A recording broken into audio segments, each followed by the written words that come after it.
cimraan waxay gaadhsiisay inuu ka mid noqdo khawaarijta. waa ninkii tirinayay gabaygii markii cali ibn abi aalib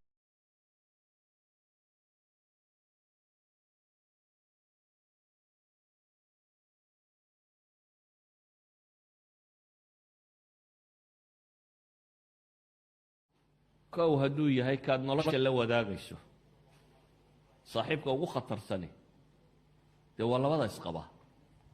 labada isqaba waa laba qof oo noloshaba iyagu isku darsaday, keeda muuqadiyo keeda qarsoonba nolosha isku darsadeen. idan labadaa qof waa laba qof oo wax kasta iska kala og. gabadhuna ninkeeda si fiican bay u taqaanaa, yacni haweenaydu ninka qaba si fiican bay u taqaanaa aan dadku u aqoonin. ninkuna xaaskiisa si wanaagsan buu u yaqaanaa. waa saaxiibada isugu dhowe israadeeya. haddaad gabadh khayr badan guursato khayrkay kuu horseedi, haddaad nin khayr badan guursato khayrkuu kuu horseedi, haddaad gabadh shar badan guursato sharkay kuu horseedi, haddaad gabadh nin shar badan guursato sharkuu kuu horseedi. sida awgeed ayaa rabbi subxaanahu wa tacaala ragga waxaa la faray dumarka inay ka guursadaan mid khayr qabtoo diin leh. nebigu wuxuu yidhi calayhi salaatu wasalaam, gabadha 4 sababood baa lagu guursadaa, yacni sababaa lagu guursadaa 4 baa ka mid a: xoolaheeda iyo reerkay ka dhalatay iyo xasabadeeda ama statuskeeda, yacni iyo quruxdeeda iyo diinteeda buu nebigu tilmaamay calayhi salaatu wasalaam. laakiin nebigu tale wuxuu ku bixiyey inaad diinta iyo dhaqanka dooratid. waayo haddaad qurux ku guursato lacalla quruxda tani inaanay dhammaystirnayn ee dhaqan xumo oo dhammi la socoto.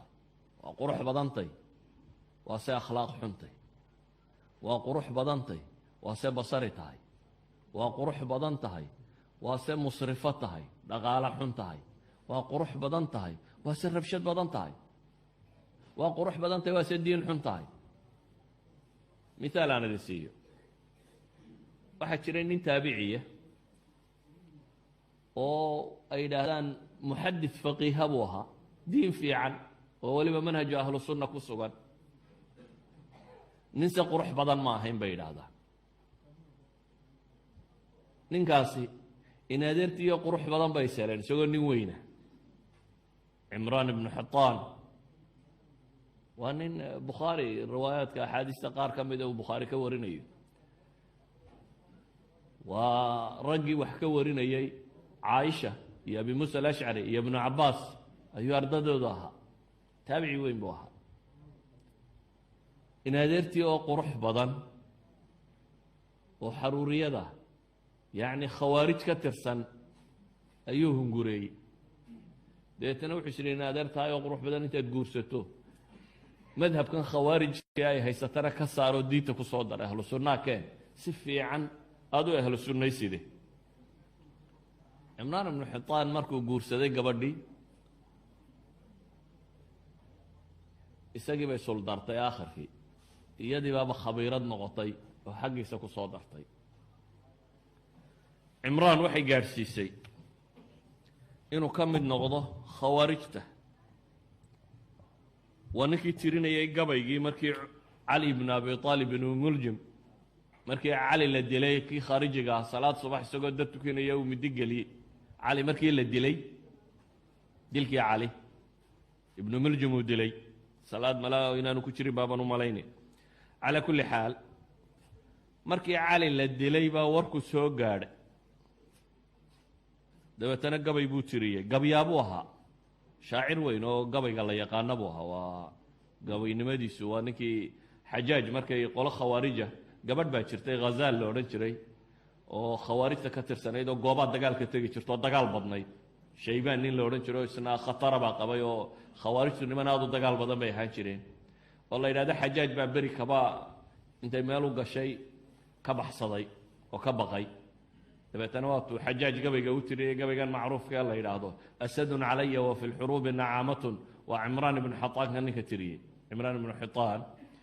cimraanka kani وكي قبل قترين مركاسي سقوا علي الدلك اللي دلي أمانة يله يا ضربة من تقي ما أراد بها إلا ليبلغ من ذا العرش الرضوان إني لأذكره حينا فأحسبه أوفى البرية عند الله ميزانا كي علي الدليب وأمانة يوحليه هي ضربتي وكل فطي نبرك وكل فطي علي وأنا وحكى له وجهي وضربة تقي كتيم بوليه إلهي وجهينا وكل فطي علي isagoo raadinaya inuu raali ahaanshiyaha rabbi ku gaadho waxaanan u malay buu yidhi maalinta aakhiro kuwa ugu miisaanka weyn la aakhiro inuu ka mid noqon doono buu leeyahy cali dilkiisuu ka dhigaya wax lagu janno taga inay tahay ninka kani waa ninka muxadidka ahaa ee faqiiha ahaa ee caaisha ibnu cabbaas abi muusa alashcari wax ka dhigtay ee ardadiisa wax ka warinaysay qataada yaxya ibnu abi kathiir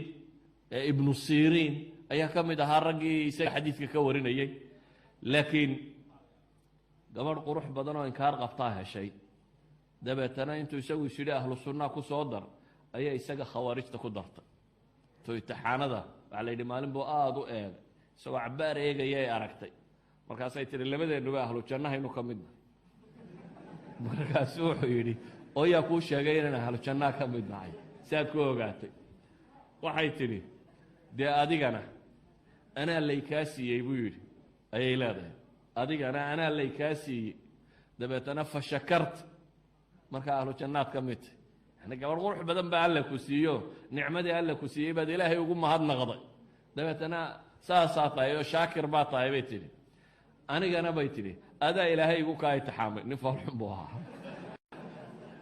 adaa ilaahay igu kaa itixaamayo fa sabartu bay tidhi anna waan sabray dabeetana labadeennu midna saabir weeyaan bay tihi midna shaakir weeyaan oo ahlu janna aynu ka midna gabadha tan quruxda badan leh cimraan ibnu xataan iyadaa ka tuurtay inuu ahlu sunno ahaado oo u saartay inuu noqdo maxay khaariji inuu noqdo min alkhawaarij inuu ka tirsanaado idan nebigu calayhi salaatu wasalaam markuu leeyahay gabadha afar baa loo guursadaa maalkeedaa lagu guursadaa adoo hunguri kaa hayo xasabkeeda iyo reerkay ka tirsantay iyo staatuskeeda ayaa lagu guursadaa quruxdeedaa lagu nabigu wuxuu ina leeyahy calayhi salaatu wasalaam fadfar bidaati diini taribat yadaak ta diinta u saaxiibkaa guurso